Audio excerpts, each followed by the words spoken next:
Outra caiu num solo pedregoso, onde não havia muita terra, e logo nasceu, porque não tinha terra profunda. Mas saindo o sol, queimou-se, e porque não tinha raiz, secou-se. Marcos 4, 5 e 6.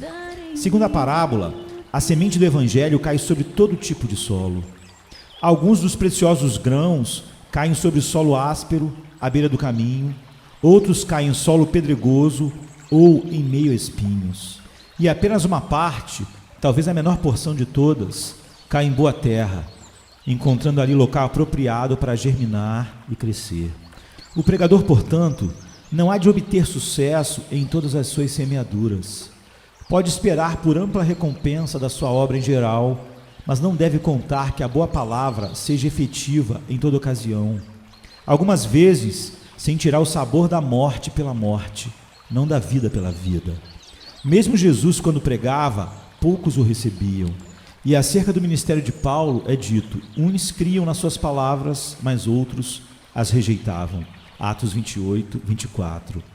Eis porque o novato no serviço divino deve avançar com expectativa racional, para evitar cansar-se da obra antes do esperado e acabar deixando-a por conta de amargas frustrações. Observe-se, porém, que não se culpa o semeador na parábola. Não se culpa o semeador por espalhar a semente sobre o solo que se mostraria, por fim, improdutivo. Nenhuma palavra de censura é proferida contra ele quanto a isso, donde se deduz que ele não fez nem mais nem menos do que deveria. Ou seja, que o ministro de Cristo deve realmente espalhar a semente do Evangelho por toda a humanidade. Cabe a Deus direcionar a palavra salvadora para os corações que Ele mesmo preparou para recebê-la. Quanto a nós, temos de pregar o Evangelho a toda criatura, sair a todas as ruas e esquinas da cidade, convocando tantas pessoas quanto acharmos que podemos para o grande banquete. Porque muitos são chamados, mas poucos escolhidos. Jamais o objetivo foi que a chamada deveria ser tão rigorosa quanto a eleição. E, no entanto, ministros há cuja pregação parece consistir muito mais em selecionar o solo do que em espalhar a semente. Deixo a escolha do solo para Deus e recebo o meu dever de suas mãos, almejando tão somente cumpri-lo.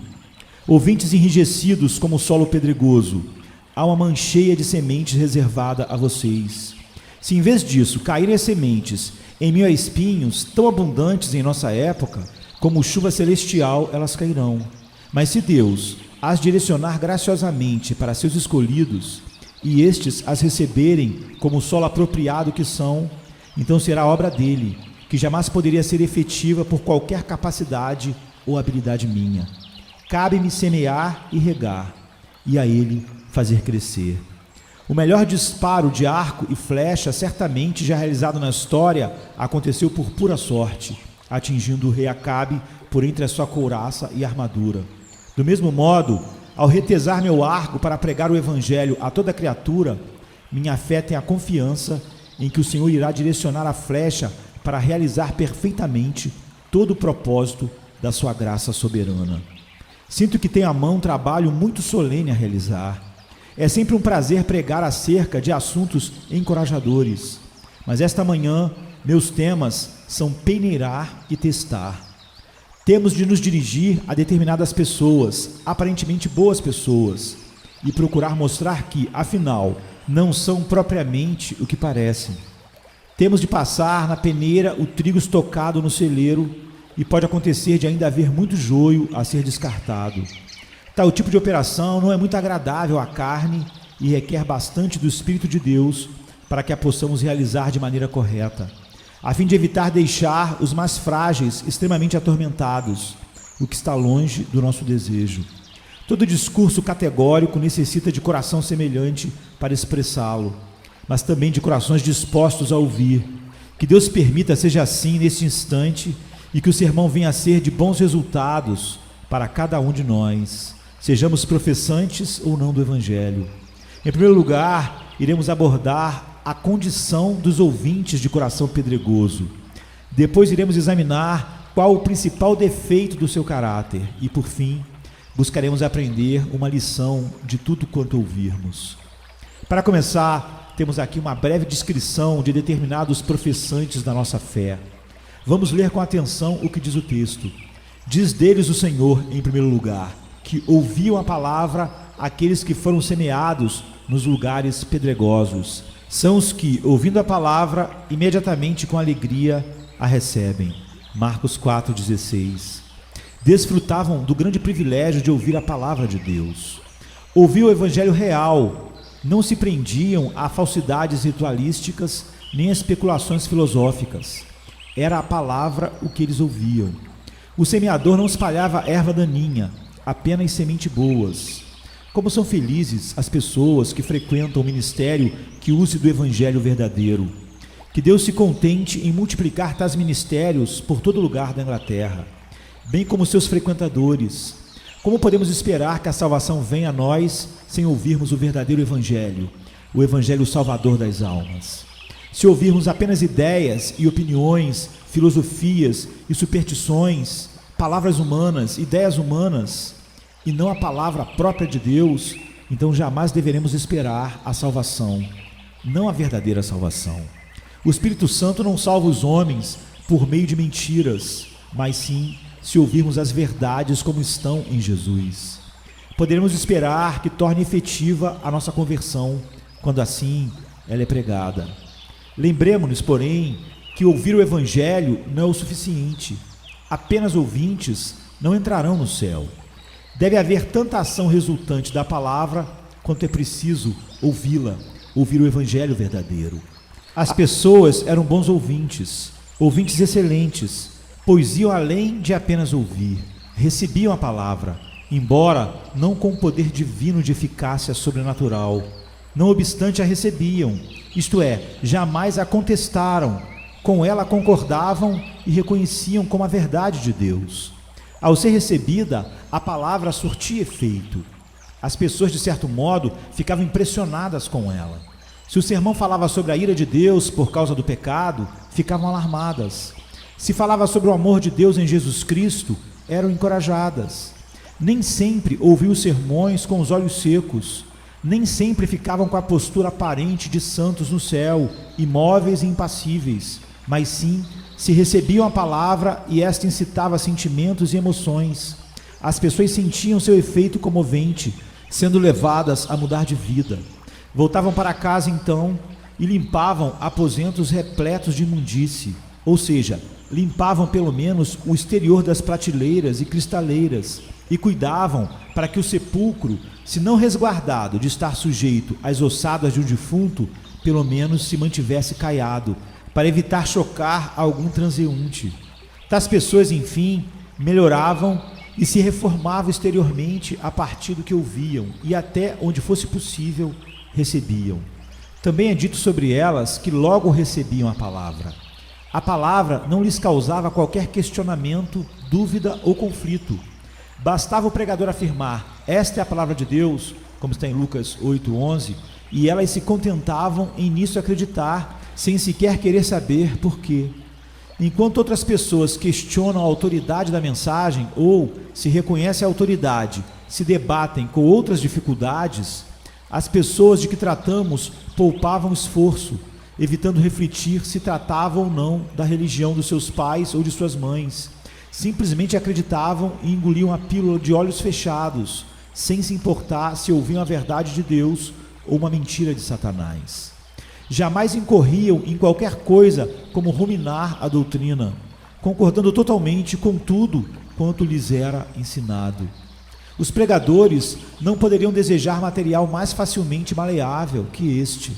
Tais ouvintes não travavam duros embates para chegar ao Salvador, nenhum senso de pecado os detinha, nenhum choque de consciência os fazia tremer, nada havia que os alarmasse caso não pertencessem ao Senhor.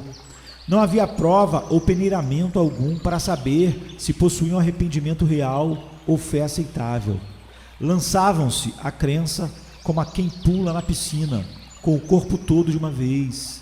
Diziam, evidentemente que isso está certo, e o aceitamos.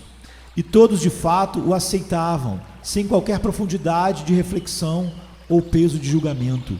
Imediatamente assumiam a palavra assim recebida. Além disso, recebiam a palavra com satisfação. O efeito imediato de receberem a palavra era ficarem felizes. E não são poucos os que creem que ficar feliz é sinal de ter sido convertido. Na verdade, é um sinal um tanto duvidoso. Sem dúvida que um grande efeito da aceitação do Evangelho no coração é o de trazer alegria e paz mediante a fé. Mas há diferentes formas de alegria e muitos tipos de paz.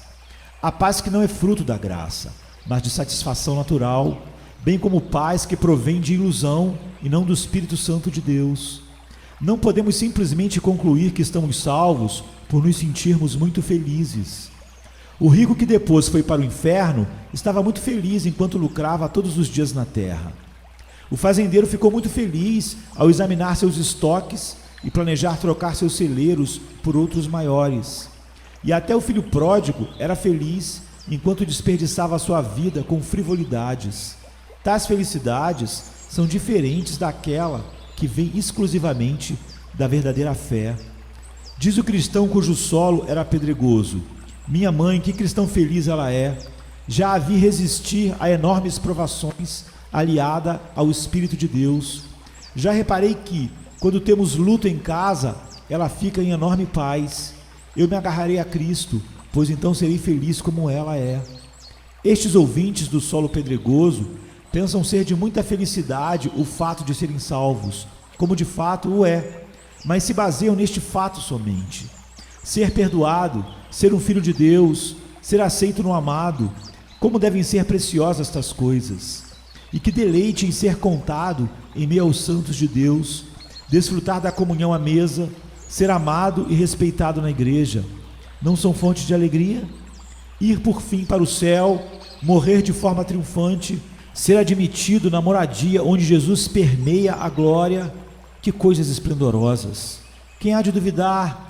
Mas aquelas pessoas tinham apenas a visão estreita do assunto e não sabiam ou não se lembravam que entre essa visão e o céu há tentações a serem combatidas e superadas, provações a serem suportadas, rigorosos testes a que só conseguimos sobreviver com a ajuda da graça divina e soberana. É preciso muitas vezes arrancar um braço, perder um olho, há custos a serem considerados, estimativas a serem calculadas no tocante a se o futuro irá compensar o trabalho do presente. Jovens esperançosos costumam ansiar por ganhar a terra de Canaã, mas sem levar em conta a dureza do caminho que a ela conduz. Como o personagem esperançoso da fábula de John Bunyan parte em direção à cidade celestial, sem, no entanto, refletir sobre o desafio do pântano do desespero, onde, ao depararem com o primeiro obstáculo, como a lama, tratam de retornar, deixando a terra prometida para os que realmente estão interessados em prosseguir. Quanto a eles, desde que consigam manter intacto o corpo, já estarão bastante satisfeitos quanto ao futuro, seja ele qual for. Essas pessoas a que se refere a parábola, então recebiam a palavra imediatamente e com satisfação. Que esperança devem ter proporcionado ao semeador? Não sabem a facilidade com que os ministros costumam se enganar? Terem apenas de pregar e os homens de escutar. Terem apenas de pregar quando as pessoas desejam receber o Evangelho de imediato e sem causar qualquer tipo de dificuldade de se ter que debater com elas.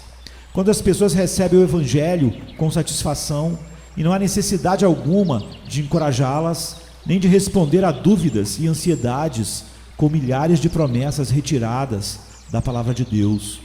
Tudo isso não parece ser uma obra esplêndida, capaz de pagar ricamente o esforço do semeador, e, no entanto, não devemos contar os frutos pelos botões em flor.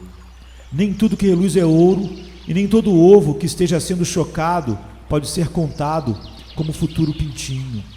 Lemos que essas pessoas faziam um rápido progresso, brotavam logo, porque não havia profundidade no seu solo.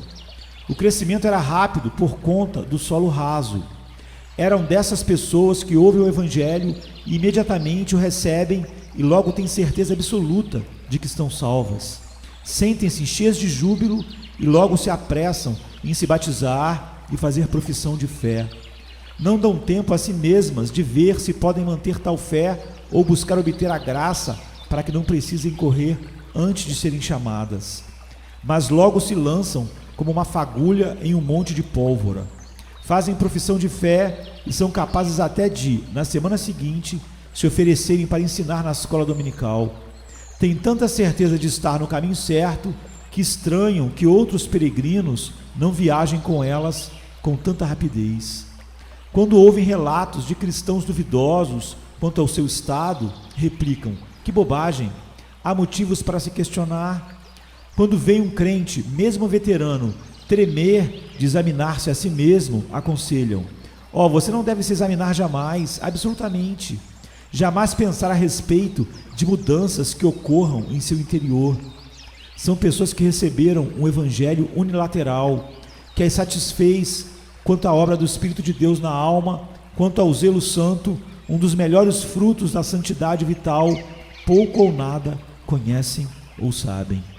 Passam a considerar a igreja atrás de si, tendo o mundo todo pela frente, e logo se distanciam até mesmo do ministério que foi o meio da sua conversão. Em apenas algumas semanas, passam de sopros na parede para serem cedros do Líbano. São o máximo, e toda a sabedoria está com elas. Dá muito trabalho lidar com esse tipo de gente. Com ela aprendemos que nem todo ramo cheio de folhas necessariamente dá frutos. No devido tempo veio a provação, como mostra a parábola. A semente brotou, mas nasceu o sol, passando a queimá-la. Ninguém chegará ao céu sem ser provado no caminho. Pergunte-se sobre os que estão de vestes brancas diante do trono de Deus, quem são e de onde vieram.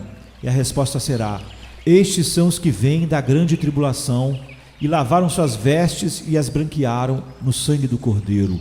Apocalipse 7, 4. Não há uma partícula de ouro em todo o templo de Deus que não haja passado pelo fogo. A fé que não se testa não é fé verdadeira. A graça que não é provada não é absolutamente a graça soberana do chamado eficaz. Deus há de testar seu povo e separar o precioso do vil. De acordo com a explicação do Salvador no texto, a aprovação veio sobre a forma da perseguição.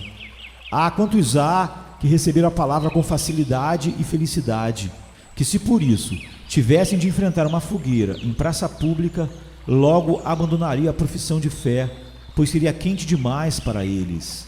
Ou houvesse uma prisão em que devessem permanecer longo tempo, logo abandonariam a verdade e se bandeariam de volta para o erro. Não precisamos temer a reedição de tais provações, que já existiram, mas há outras formas de perseguição que os simples professos são igualmente incapazes de suportar. Um escárnio da sociedade, uma opinião contra o cristianismo, vindo de pessoa que estavam acostumados a acatar e serem elogiados e amigos.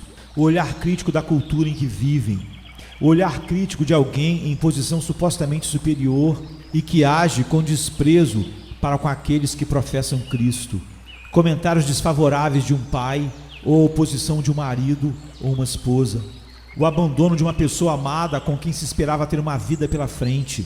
São hipóteses nada semelhantes à fogueira ou à prisão, mas suficientes para abalar os frágeis professos, a ponto de fazê-los voltar as costas para a fé que tão rapidamente desposaram. Em alguns casos, seguir os princípios cristãos significaria grande perda nos negócios, no trabalho, no ganhar dinheiro, e jamais poderiam incorrer em tal perda. Se Cristo pudesse ser conquistado de modo mais barato, então o escolheriam, mas não de perder todos os tesouros do Egito. Não, jamais poderiam fazê-lo, e assim preferem renunciar ao mesmo Cristo que um dia consideraram tudo para eles, ou inventar um evangelho que se encaixe em suas vidas que não foram transformadas. Para outras pessoas, as provações não têm seguido tais exemplos, mas tem sido providencial aflição.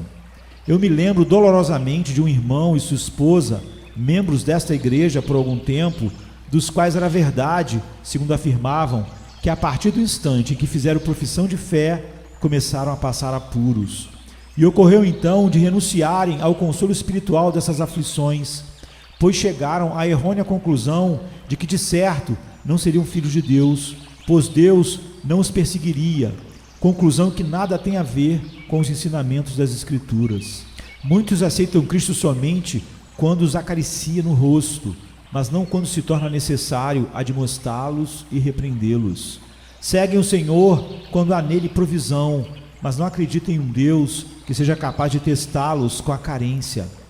Bendizem a Deus quando lhes dá e faz prosperar, mas nunca experimentaram a fé semelhante àquela de Jó, que afirmou: o Senhor deu e o Senhor tirou. Bendito seja o nome do Senhor, como está em Jó 1:21.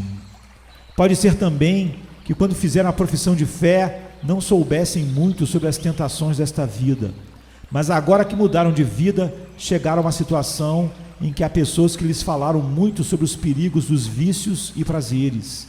Então, deixaram o círculo de crentes onde se achavam e acabaram em meio aos ímpios, onde tem água na boca pelas doçuras deste mundo. Ou seja, o basilisco do prazer pecaminoso lançou encanto sobre eles e agora confundem Cristo com o diabo, fé com mundanismo, e seguem Deus com indulgência da carne.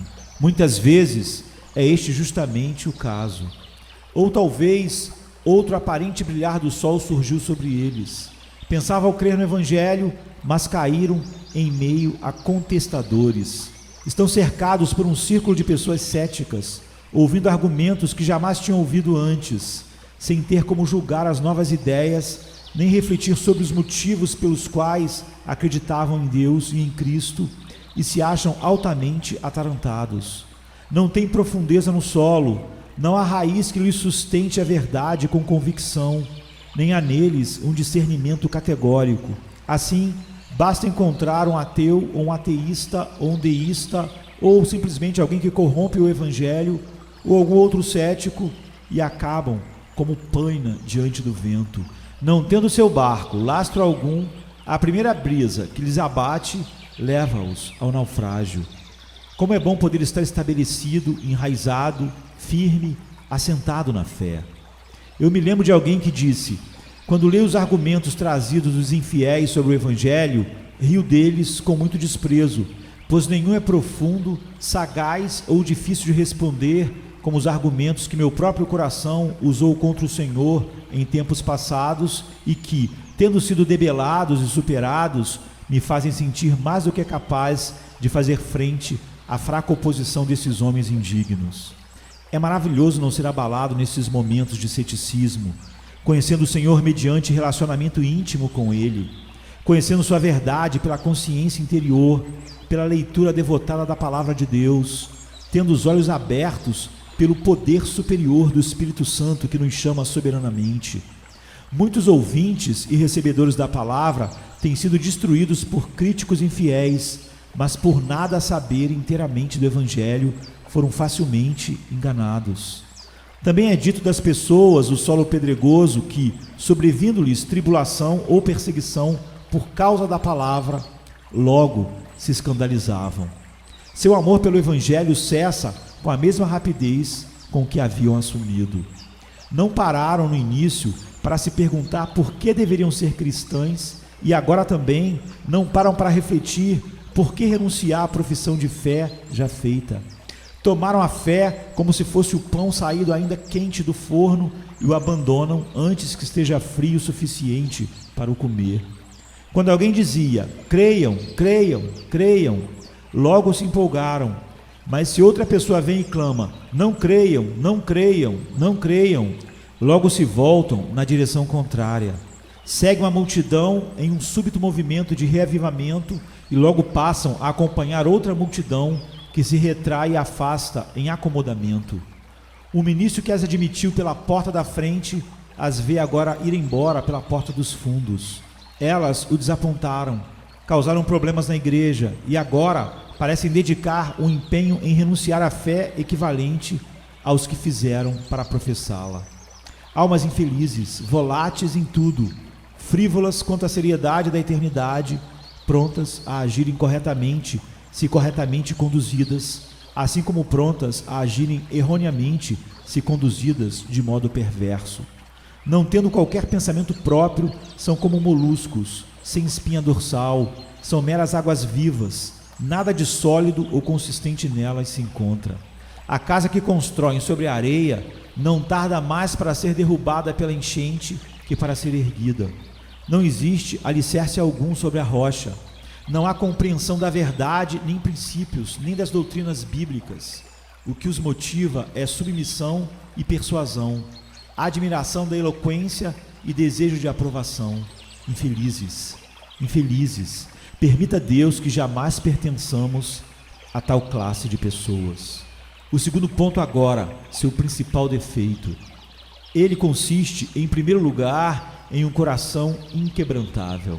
A parábola não se refere propriamente ao solo que contém as rochas e ao que comumente se chamaria pedregoso, pois esse tipo de solo bem pode render trigo. Refere-se mais ao solo que tem o leito quase inteiramente, se não inteiramente rochoso, e apenas uma fina camada de terra. Uma rígida camada de rocha, no caso, seria mal coberta, certamente por uma terra forrada de musgo, suficiente para receber as sementes e fazê-las germinar, mas não para poder alimentar as raízes, por menor prazo que fosse. Assim também, o pedregoso e duro coração de determinadas pessoas, difícil, quanto não impossível, de ser alquebrado. Não é minha palavra como um fogo, diz o Senhor, e como um martelo que esmiuça a pedra, de Jeremias 23, 29. Mas eles não sabem disso, pois evidentemente sua palavra jamais os tocou. Essas pessoas têm até paz e alegria por nunca haverem sentido um golpe sequer. Mas o que fazer com o solo cujo leito rochoso está tão à superfície? Nada pode ser feito pelo homem. A única coisa que realmente resolve é a presença de Deus. Somente quando Deus, em sua infinita misericórdia, transforma a rocha em solo adequado, então o trigo viceja. Não antes disso. Também vos darei um coração novo, e porei dentro de vós um espírito novo, e tirarei da vossa carne o coração de pedra, e vos darei um coração de carne, diz Ezequiel 36, 26. Tem de haver uma obra do Espírito Santo pela qual a rocha natural seja transformada num bom solo da graça. Do contrário, toda a semeadura do mundo jamais produzirá uma colheita sequer.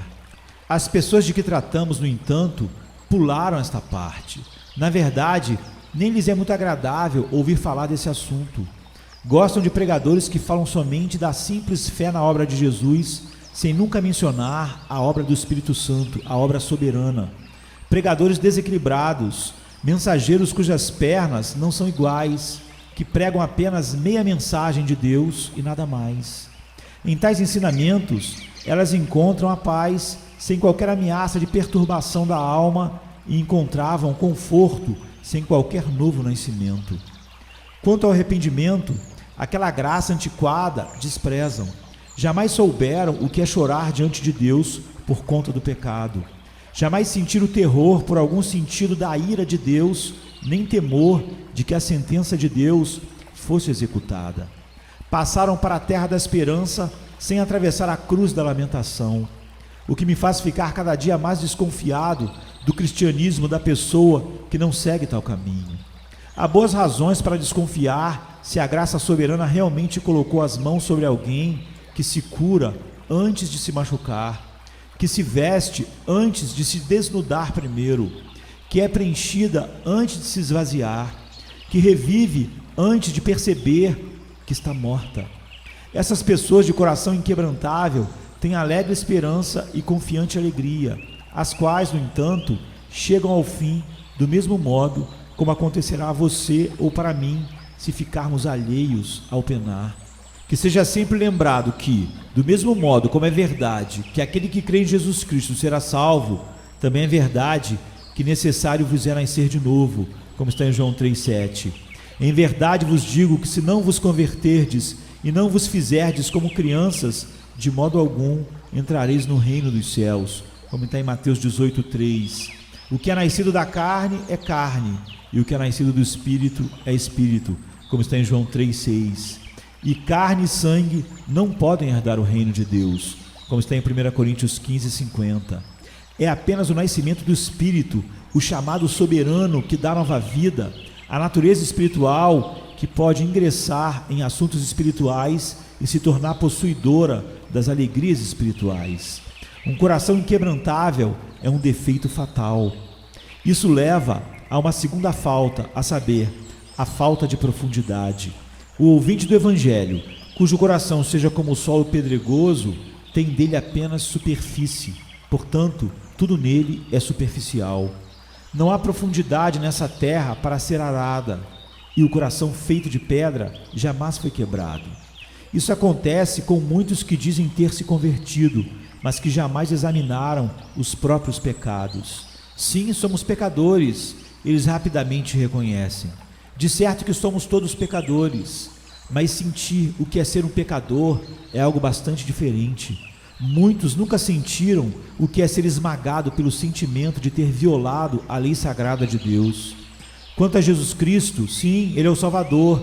Essas pessoas dirão e o tomam por Salvador. Mas aquilo que é ser salvo, o que Cristo sofreu, o porquê de haver sofrido, de quem a enorme culpa que resultou em tal sacrifício, sobre essas coisas jamais meditaram sobre a ira infinita de Deus que eles merecem. Jamais meditaram na verdade, nunca pensaram em qualquer coisa dessas, nem pretendem pensar.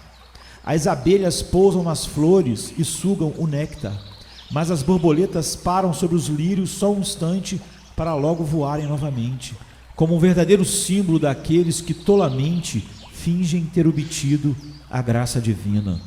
Muitos dos que professam serem cristãos parecem não ter familiaridade alguma com a aflição do próprio coração. Acreditam sentir algo de estranho por dentro, mas não sabem que enganoso é o coração, mais do que todas as coisas, e perverso. Por conseguinte, apesar de admitirem que precisam da divina graça, não sabem quanto precisam. Concordam com a verdade, sem mim nada podeis fazer, mas não a conhecem por nunca ter experimentado. São estranhos à falha e à decepção interior que levam o homem a sentir sua insignificância, desgraça e merecimento da ira de Deus. Trata-se da obra inteiramente rasa, nada é profundo em tais pessoas. Ao professarem a fé em Cristo, não refletiram sobre a verdade, nem buscaram as Escrituras para saber se as coisas de fato são assim. Tornaram-se calvinistas porque o pregador era calvinista. Teriam abraçado o erro do arminianismo com a mesma facilidade se o pregador também o fosse. Na verdade, seriam qualquer coisa que lhes fosse ensinado. Nunca julgaram, pensaram ou refletiram coisa alguma por si mesmas. Ao desposarem a verdade como é em Jesus Cristo, não calcularam as dificuldades da vida cristã. Não lhes ocorreu que teriam que lutar contra o pecado externo e o interno. Jamais tomaram conhecimento da poderosa tríade do mundo, da carne e do diabo, contra a qual teriam que travar uma batalha que dura toda a vida. Optaram por Cristo apenas por conta das delícias, sem pensar sobre as plantas amargas. Eram volúveis e ainda o são. Não conseguem refletir, nem se consegue persuadi-las a tentar. Este é, de fato, uma grande falha. Há um terceiro defeito: a parte oculta da sua fé não existe. A semente caída sobre o solo pedregoso não falhou em brotar, nem talvez no pequeno caule que ameaçou aparecer timidamente sobre o solo, mas sim por não ter raízes. Se você pudesse ir com um desses crentes até a sua casa, descobriria não praticar ele a oração pessoal particular com regularidade. Jamais negligencie sua oração pessoal para evitar que lhe aconteça o mesmo. Imagine nenhuma oração a sós, nenhuma leitura pessoal da palavra de Deus, nenhuma meditação para alcançar a essência da palavra, nenhum contato vital em particular com Cristo, nenhuma comunhão da alma com o Deus vivo. Eis um sinal fatal. Mas essas pessoas se reúnem em assembleias públicas, mostram-se bastante empenhadas nos comitês, se oferecem antes de todos, se for preciso haver música ou alguma pregação. Mas oração secreta, convivência íntima com Deus, a sondagem da alma, o segurar as rédeas para saber se estão no rumo certo, disso tudo jamais cuidaram. Seguras de que estão certas por terem alguma pequena fé, pensam a respeito de toda a questão relativa à própria segurança e à obra de Satanás com muita descrença, envolvendo-se nas próprias ilusões. Acreditam ser o povo de Deus somente porque assim professam, sem nunca haverem buscado obter o fruto que cada ramo verdadeiro da vinha deve render. Há outra coisa ainda que não encontramos em Marcos, mas pode-se ver na mesma parábola em Lucas. Faltava umidade. Ora, uma planta necessita de umidade, orvalho, chuva ou algum outro meio pelo qual receba a água. No solo pedregoso e raso fazia bastante calor quando o sol brilhava. Por isso, a pouca umidade presente só fez que a semente brotasse de imediato, mas não havendo umidade depois disso e não tendo raiz para acumulá-la, o calor excessivo causou ressecamento. De modo semelhante, alguns ouvintes do Evangelho recebem alguma umidade, por assim dizer, ao ouvirem um pregador devotado, como se ficassem sob a palavra que espalha o orvalho e faz a chuva. No entanto, falta-lhes a raiz, o Espírito Santo vitalizador, que lhes sirva de fonte e reserva perpétua de farta água da vida. Tem o lampião, mas não tem óleo, nem recipiente deste, para mantê-lo brilhando e brilhando e brilhando. Falta-lhes a umidade que vem da raiz do Espírito Santo e a própria raiz. É ele que vem a seu povo tornando-se raiz para que dele suguem a voda de Deus e possam viver. Mas o convertido, cujo coração tem um solo pedregoso, não recebe e não tem o Espírito Santo. E permitam-me dizer de modo categórico a todos aqui que, se não tivermos mais do que a natureza pode nos dar no melhor das circunstâncias, não teremos mais do que tinha a maioria dos fariseus, que acabaram mal. Temos de ter o Espírito de Deus reinando em nós, do início ao fim. A fé em nossos corações tem de ser criada e sustentada pelo Espírito. Caso contrário, será melhor se livrar quanto antes de tão falsa crença que só servirá para enganar. Sinto a necessidade de pregar um sermão como este, porque percebo que muitos membros desta igreja se desviando para o pecado aberto e outros para novas ilusões da presente época que parecem se renovar a cada mês. Algumas pessoas tolas ficam de boca aberta esperando que doces novidades venham lhe ser colocadas na boca. São como um mato seco querendo pegar fogo, bastando que algum insensato solte uma faísca. E mesmo assim, ainda se dizem cristãos. Há muitas pessoas hoje que não sabem em que acreditar e por isso se tornam presas fáceis do misticismo, de romanistas, de ritualistas, ateus e outros enganadores. É como uma muda de planta no jardim que um ladrão vem e arranca, com raiz e tudo. Jamais conseguiria fazer isso com um carvalho bem enraizado, eu lhes asseguro.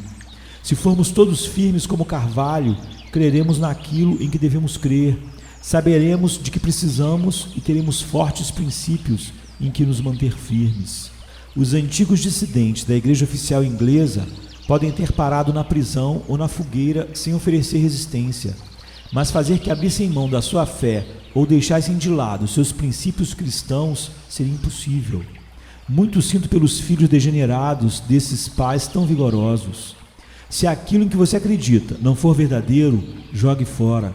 Mas se for, que sua face seja como a pederneira e sua natureza como ferro contra todas as tentações desta nova era perversa e corrompida, que conduz a muitos lugares e todos eles distantes de Deus. Haverá um tempo em que aqueles que conhecem o Senhor ficarão de pé e depois de tudo acabado, de pé permanecerão. Em terceiro lugar, quero encerrar buscando ensinar a lição que o texto contém. Trata-se de uma lição quádrupla, que diz a cada um de nós: seja profundamente honesto. Não brinque com a fé. Não pense que sua profissão de fé é como uma roupa que você pode vestir ou tirar a qualquer momento. Peça a Deus que realize uma obra sólida em sua vida, obra que dure pela eternidade. Um dia você irá morrer e terá então de encarar o tribunal do juízo. Tenha uma crença capaz de suportar tal desafio. Rogue para que o Espírito Santo construa a obra tal em sua alma que nem a morte nem o juízo o possam fazer temer e tremer. Clame a Deus para que o arrependimento atue tão profundamente em você, deixando marcas duradouras, para que a sua fé não seja falsa, mas sim leve-o a entregar por completo sua alma nas mãos de Cristo. Ore para que seu amor a Cristo não seja frívolo, mas assunto da mais vital importância. Que sua jornada de fé não seja algo apenas para que os outros vejam, mas verdadeira jornada diante de Deus. Que suas ações sejam resultado de seus princípios e você não seja influenciado por suas companhias, mas pelo contrário, possa influenciá-las. Que tenha dentro de si força vital implantada por Deus que o faça seguir no caminho certo, seja quais forem os caminhos que os outros tomem. Repito, tenha muito cuidado com tudo que diz a respeito à sua fé e peça a Deus que o perdoe se, de algum modo, em relação a isso, você tem sido um tolo. Em segundo lugar, veja o efeito das provações em sua vida diária. Veja como afetam você. Se um barco é capaz de afundar no rio Tâmisa, não deve ser lançado ao mar. Se o seu cristianismo já dá sinais de falhar com você, o que acontecerá com o passar do tempo? Digamos que riram de você e você se sentiu inclinado a abandonar tudo. O que aconteceria se fosse provocado ainda mais? Você já começa a querer desistir e seu coração dá mostras de falhar. O que irá fazer se uma tentação mais voraz se abater sobre você? Ou então acabou terrivelmente abatido pelo argumento de um parvo durante uma discussão. O que aconteceria se pessoas que refletem fossem discutir com você? Se te fadigas correndo com homens que vão a pé, então como poderás competir com os cavalos? Se foges numa terra de paz, que hás de fazer na floresta do Jordão? Diz Jeremias 12:5. Não há como sermos contra o crescimento vagaroso, mas contanto que seja crescimento verdadeiro. É preferível que a casa demore a ser erguida e seja dado o tempo necessário ao construtor, em vez de forçá-lo a correr para terminar a obra em 1 ou 2 semanas e resulte em uma estrutura frágil, a ponto de um vento derrubá-la como um castelo de cartas. Se você tem de viver durante toda a eternidade sob um teto, peça a ajuda de Deus para construí-lo de modo seguro. Construir com rapidez não é importante. Ó vocês que mal conseguem dar um passo na direção do céu, sem questionar e discordar, não temo tanto ao pensar em vocês, quanto naqueles que nunca questionam e duvidam por não pensarem em coisa alguma, e que por tudo passam com um descuido negligente, considerando todas as coisas como verdadeiras. Avalie, portanto, os resultados que tem obtido das provações. Você ficou mais rico? Continua amando o Senhor como antes? Realiza mais negócios? Ainda consegue deixar o mundo de fora do seu coração? Ultimamente tem recebido elogios? Ainda consegue se agarrar a Cristo como costumava fazer quando tinha poucos amigos? Tem se sentido bem saudável? Tem vivido tão próximo a Deus como quando enfermo? Ou talvez haja descido na vida e agora se encontre em meio aos mais pobres? Ama tanto o Senhor como quando Ele te mantinha rico? Você ouviu falar recentemente sobre os feitos de alguém muito astuto que odeia o Evangelho. Você conseguiu sentir que, apesar de talvez não conseguir responder a ele com palavras, seu coração respondia, rebatendo as falsidades dele, tal como o telhado rebate a chuva? Se não, preste atenção. Se o seu navio se mostra prestes a afundar em águas rasas, que dirá em uma tempestade? Se você não consegue tirar dele a água que entra agora, o que fará quando o vendaval se lhe abater? Temo que então tudo possa estar perdido para você. Outra lição é de que precisamos nos examinar continuamente.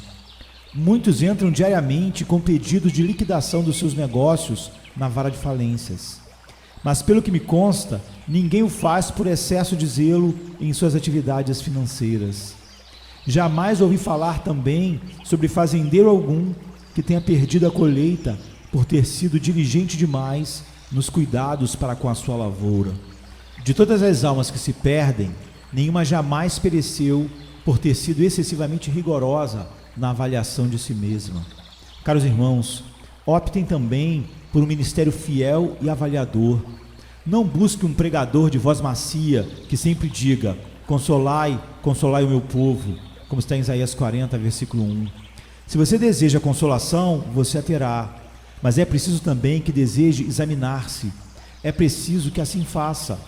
Peça a Deus para ser tratado com sinceridade, para que nada seja atenuado desnecessariamente, que não lambam suas feridas, mas sim para que haja um relacionamento honesto entre você e o ministro, entre você e o seu Deus. Permita a Deus que todos nós desejemos ser avaliados, pois quando desejamos evitar a avaliação, é quase certo haver algo errado em nós. Quando se diz, temo ser hipócrita, pouco há de temor real. Pelo contrário, a suposição fatalmente será verdadeira. Por fim, que tudo isso nos mostre quão necessário é que depositemos todo o sofrimento e todo o fardo da nossa salvação inteiramente sobre o Senhor Jesus Cristo, pois sempre que fazemos isso, é sinal de que há solo bom e honesto na alma e que a boa semente se desenvolve com firmeza. Quando se pode dizer verdadeiramente, somente em Jesus eu descanso, é que, como dizem os versos, nada nas mãos carrego, só a tua cruz me apego. É este o grande segredo da verdadeira esperança. Jesus viveu e morreu por nós. Se dependermos apenas e completamente dele, tudo estará bem com a nossa alma. Faz muito bem viver-se constantemente aos pés da cruz, olhando para Jesus, encontrando toda a esperança nele e nenhuma em si mesmo. Amados, é obra do Espírito de Deus fazer que à cruz possamos chegar e junto a ela permanecer. Ao avaliarmos a nós mesmos sob a sua luz, julgamos a nós mesmos para que outros não tenham de assumir essa tarefa. Ante as feridas que derramam o sangue purificador, suplicamos: prova, Senhor, meu domínio e meu coração. Todavia, se alguém disser: creio em Jesus e não preciso me examinar, creio nele e viverei como bem entender, então é vã sua fé. Profana a cruz com pensamentos temerários e é preciso que se dê conta de como Deus irá julgar sua atitude. Pois de todas as condenações, de certo a mais pesada há de ser a que recai sobre quem haja ousado tomar a doutrina da cruz como motivo para viver de uma maneira desregrada e que desonra Jesus. Sobre quem faz da misericórdia e do poder purificador do Redentor desculpa para se colocar negligentemente diante de Deus e para persistir em sua arrogância. Que Deus nos conceda a graça de receber a semente com solo fértil, em nome de Jesus. Amém, queridos. Amém.